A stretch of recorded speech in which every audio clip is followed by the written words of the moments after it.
Bismillahirrahmanirrahim. Assalamualaikum warahmatullahi wabarakatuh.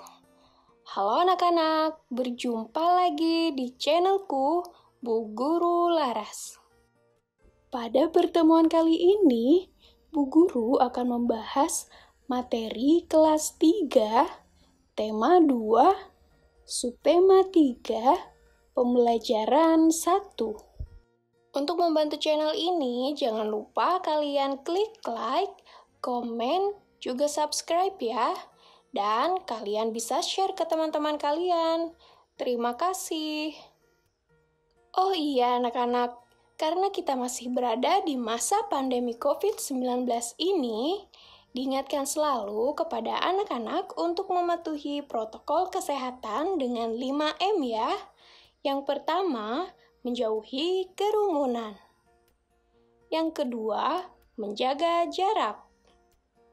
Yang ketiga, memakai masker. Yang keempat, mencuci tangan. Dan yang kelima, membatasi mobilitas.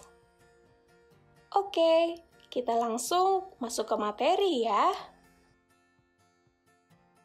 Ayo membaca. Bacalah teks di bawah ini. Siti sangat senang dengan bunga melati. Siti membeli bibit bunga melati. Dia ingin menanamnya di dalam pot. Siti belum tahu cara menanam bunga melati. Siti pergi ke perpustakaan sekolah. Di sana dia menemukan buku yang dibutuhkan. Buku tentang cara menanam melati di dalam pot. Berikut petunjuk perawatan melati yang Siti baca. Pertama, siapkan pecahan batu bata merah atau pecahan genting. Susun di dasar pot. Kedua, campurkan pasir, tanah, dan pupuk kandang. Masing-masing dengan bagian yang sama. Isikan pada sepertiga bagian pot, letakkan di atas lapisan pecahan batu bata merah atau genting. Ketiga, masukkan bibit melati. Sisakan media lama yang masih menempel. Tujuannya agar tanaman dapat beradaptasi dengan media baru. Yang keempat, tambahkan campuran pasir, tanah, dan pupuk kandang. Jangan isi pot sampai penuh. Sisakan 2 cm dari bibir pot untuk memudahkan penyiraman. Kelima, pastikan tanaman dapat berdiri kokoh. Keenam, siram tanaman dengan air secukupnya. 7. Bersihkan bagian luar pot dari kotoran, lalu letakkan pot di tempat yang diinginkan. Nah, anak-anak, itu tadi adalah petunjuk perawatan tanaman melati. Sekarang kita lanjut, ayo berlatih. Buat tanda centang di dalam kotak bila kalimat-kalimat di bawah ini sesuai dengan petunjuk perawatan tanaman melati. Apabila tidak betul atau tidak sesuai, kita memberi tanda silang ya anak-anak. Yang pertama, batu bata merah dan pecahan genting diletakkan di dasar pot. Apakah kalimat ini sesuai, anak-anak? Ya, benar. Maka kita beri tanda centang, seperti ini ya. Lanjut, nomor 2. Pasir, tanah, dan pupuk kandang digunakan sebagai media tanam. Ya, benar. Kita buat lagi tanda centang. Lanjut, pupuk kandang harus dicampur lebih banyak daripada tanah dan pasir. Apakah tadi dalam petunjuk ada kalimat seperti ini, anak-anak? Tidak ada ya, maka kita berikan tanda silang. Seperti ini ya. Lanjut, nomor 4. Campuran pasir, tanah, dan pupuk kandang diisikan ke dalam pot sampai penuh. Apakah benar anak-anak? Tidak, maka kita beri tanda silang. Lanjut, nomor 5. Media lama dibiarkan tersisa pada akar bibit melati. Apakah ada keterangan tadi seperti ini, anak-anak? Ya, benar ya. Maka kita berikan tanda centang. Yang keenam, kita harus memastikan tanaman melati berdiri dengan kokoh. Ya, apakah ini sesuai? Ya, tentu saja. Kita beri tanda centang. Yang ketujuh, siram tanaman melati dengan air sebanyak-banyaknya. Apakah benar, anak-anak? Ya, tidak ya. Maka kita beri tanda silang. Lanjut, yang terakhir, sebelum diletakkan di tempat yang diinginkan, bagian luar pot harus dibersihkan. Nah, yang ini sudah pasti benar ya. Mudah ya, anak-anak? Sekarang kita lanjut. Ayo menulis. Siti ingin mengetahui cara merawat bunga mawar. Ia mendatangi penjual bunga untuk bertanya tentang cara perawatan bunga mawar. Jika kita ingin mengetahui perawatan suatu tanaman, kita harus bertanya kepada orang yang memahaminya. Tanaman apa yang ingin kamu ketahui perawatannya, anak-anak? Ya, sekarang kita lakukan wawancara dengan orang yang memahami cara perawatannya ya. Lalu kita tulis hasil wawancara yang telah kamu lakukan. Ya, di sini Bu Guru akan memberikan contoh hasil wawancaranya ya. Laporan hasil wawancara antara Pak Denny petani bunga anggrek dan Wahyu. Ya, di sini kita tulis seperti teks percakapan ya, yaitu antara Wahyu dengan Pak Denny. Permisi Pak, boleh saya bertanya apa yang sedang Bapak lakukan? Saya sedang merawat tanaman bunga anggrek saya, membuang beberapa tangkai daun yang sudah layu. Oh begitu, mengapa tangkai daunnya harus dibuang Pak? Mengapa tidak dibiarkan saja? Agar bunga anggreknya bisa bertumbuh kembali, sehingga menghasilkan bunga yang mekar. Apakah ada perawatan lainnya, Pak? Ada, seperti menempatkannya di cahaya matahari yang cukup, menyirami dengan air, namun tidak boleh terlalu sering, memberi pupuk, dan memperhatikan sirkulasi udara. Baik, Pak. Terima kasih infonya. Ya, itu tadi isi percakapan hasil wawancara antara Pak Denny, petani bunga anggrek, dengan Wahyu ya, anak-anak. Kalian bisa mengikuti seperti ini, atau bila di dekat rumah kalian ada seorang petani bunga atau yang lainnya yang mengerti betul tentang menanam sebuah tanaman, kalian bisa lakukan wawancara ya, anak-anak. Lalu ditulis hasil wawancaranya, seperti contoh tadi. Mudah ya? Sekarang kita lanjut. Ayo mengamati. Di sekolah Siti ditanam pohon sirih. Sirih adalah tanaman yang tumbuh merambat. Daunnya berbentuk jantung dengan ujung daun runcing. Panjang daun sirih sekitar 5-8 cm dan lebar 2-5 cm. Jika daunnya diremas, akan mengeluarkan bau yang khas. Siti dan teman-temannya akan mengukur panjang pohon sirih. Sebelum mengukur pohon sirih, Siti dan teman-temannya belajar tentang garis bilangan. Yuk anak-anak, kita belajar bersama tentang garis bilangan ya. Ya, seperti ini. Pertama kita buat garisnya, kemudian di bawahnya kita buat angka dari angka 0 sampai 10 ya. Seperti ini. Angka di sini berurutan ya anak-anak. Garis bilangan dimulai dari angka 0. Setelah angka 0 secara berurutan angka 1, 2, 3, dan seterusnya. Tulislah angka yang seharusnya menempati huruf pada garis bilangan di bawah. Ya, kalau garis bilangan yang di bawah ini ada beberapa angka yang diubah menjadi huruf anak-anak.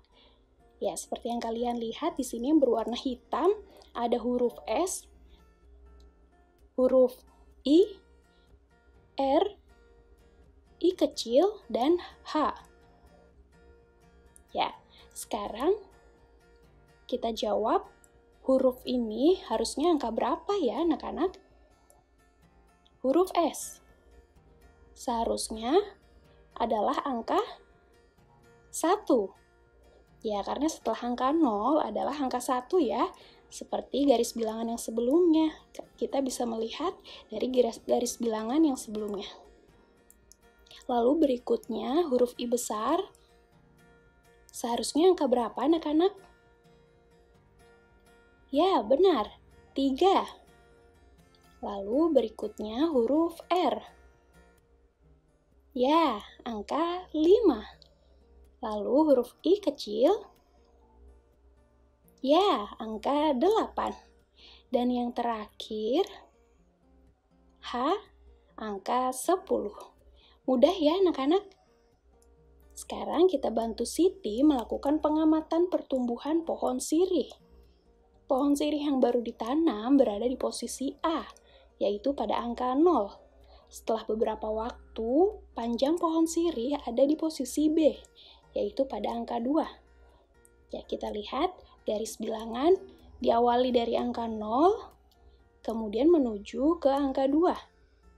Kita arahkan seperti ini ya anak-anak. Dari posisi A ke B, berpindah 2 satuan ya. Kita lihat angkanya, kita lihat kalau itu lompat sebanyak 2 kali ya anak-anak, atau lompat sebanyak 2 angka. Lalu kita dapat menuliskan bentuk penjumlahannya 0 tambah 2 sama dengan 2. Ya, hasilnya ini kita bisa lihat di arah yang paling terakhir, yaitu di arah yang B ya, menunjukkan angka 2. Sekarang kita latihan lagi contoh yang lainnya ya. Mungkin di antara kalian masih ada yang kurang paham. Panjang pohon sirih ada di posisi angka 3. Setelah beberapa waktu, pohon sirih bertambah 2 satuan. Sekarang kita buat ya anak-anak garis bilangannya. 0 sampai 10, kita tulis angkanya. Kemudian, dalam soal, pohon sirih ada di posisi angka 3. Ya, dari 0 kita tarik dulu menuju angka 3. Kemudian katanya setelah beberapa waktu pohon sirih bertambah 2 satuan. Kita tarik lagi garis dari angka 3 ke angka 5. Karena bergeser atau bergerak melompat sebanyak 2 kali. 2 satuan jadi 2 kali ya. Dari angka 3 maka ke angka 5. Jadi, kita tulis kalimat matematikanya, 3 tambah 2 sama dengan, kita lihat, arah yang terakhir adalah menunjukkan angka 5 ya anak-anak. Maka hasilnya 5. Bagaimana? Mudah ya? Lalu, jika panjang pohon sirih di angka 4, dan setelah beberapa waktu tumbuh 7 satuan. Berapa panjang pohon sirih sekarang? Ya, kita coba lagi buat garis bilangan.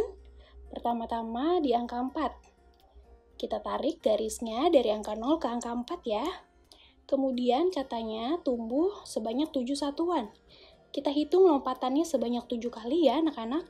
Hitungnya dari angka 4. Ya, yaitu 1, 2, 3, 4, 5, 6, 7. Ya, berhenti di angka 11 ya anak-anak. Baru kita tarik garisnya seperti ini ke angka 11. Ya, maka hasilnya 4 tambah 7 sama dengan 11. Mudah ya anak-anak? Sekarang kita mengerjakan latihan soal ya. Untuk nomor 1, 5 ditambah 2. Kita buat garis bilangannya. Pertama-tama dari angka 0 kita menuju ke angka 5. Kemudian ditambahkan 2 atau lompat sebanyak 2 kali dari angka 5, maka ya ke angka 7 ya anak-anak. Jadi hasilnya adalah 7. Mudah ya?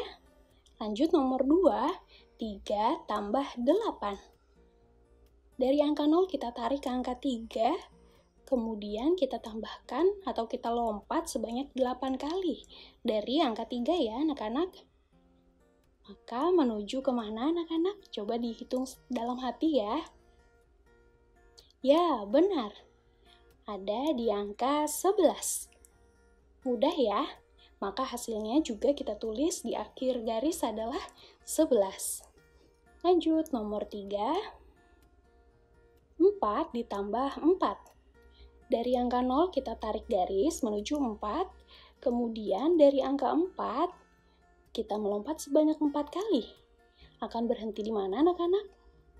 Ya, di angka 8. Maka hasilnya 8. Mudah ya? Untuk nomor 4 dan nomor 5, silahkan kalian lanjutkan sendiri ya. Sekarang kita lanjut, ayo mengamati. Siti sedang membantu ibu merapikan lemari baju. Di lemari ada beberapa kain batik milik ibu. Siti memperhatikan motif yang ada pada kain batik. Ada bermacam-macam motif daun dan bunga. Siti sangat tertarik dengan motif daun dan bunga. Setelah membantu ibu, Siti menggambar hiasan dengan motif tumbuhan. Ya, di sini ada 4 macam motif ya anak-anak. Ini yang pertama, yang kedua, yang ketiga di bawah, dan yang keempat di kanan ya. Nah, sekarang kalian harus menjawab pertanyaan berikut ya. Nomor 1, dari keempat gambar tersebut, motif mana yang paling kamu sukai? Ya, kalau untuk pertanyaan ini, kalian jawab menurut kesukaan kalian sendiri ya.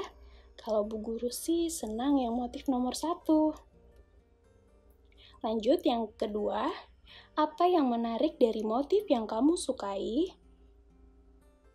Ya, kalian bisa menjawabnya. Karena Bu Guru tadi suka yang gambar pertama, ini alasannya. Kombinasi daun hijau yang besar dengan bunga berwarna merah yang mencolok. Ya, itu akan terlihat indah. Lanjut, soal nomor 3. Warna apa yang akan kamu gunakan untuk membuat gambar motif hias tumbuhan? Ya, setelah kalian tuliskan warna apa, kalian ditanyakan lagi alasannya ya, yaitu mengapa. Ya, jawaban Bu Guru, warna merah dan hijau. Karena warna tersebut cerah dan menggambarkan keceriaan. Ya, mudah ya anak-anak. Nah, sekarang tugas terakhir, ayo berkreasi. Kita bantu Siti membuat motif hias tumbuhan yuk. Motif hias akan lebih indah bila diberi warna. Kalian boleh berkreasi untuk membuat motif hias tumbuhan ya anak-anak. Boleh juga mengikuti contoh yang 4 gambar tadi ya. Atau kalian bisa berkreasi sebisa kalian. Ya, cukup sekian untuk pembelajaran hari ini. Oke anak-anak, cukup sekian ya materi dari Bu Guru Laras. Apabila kalian belum mengerti, kalian bisa mengulang kembali videonya untuk ditonton kembali bagian yang tidak mengerti.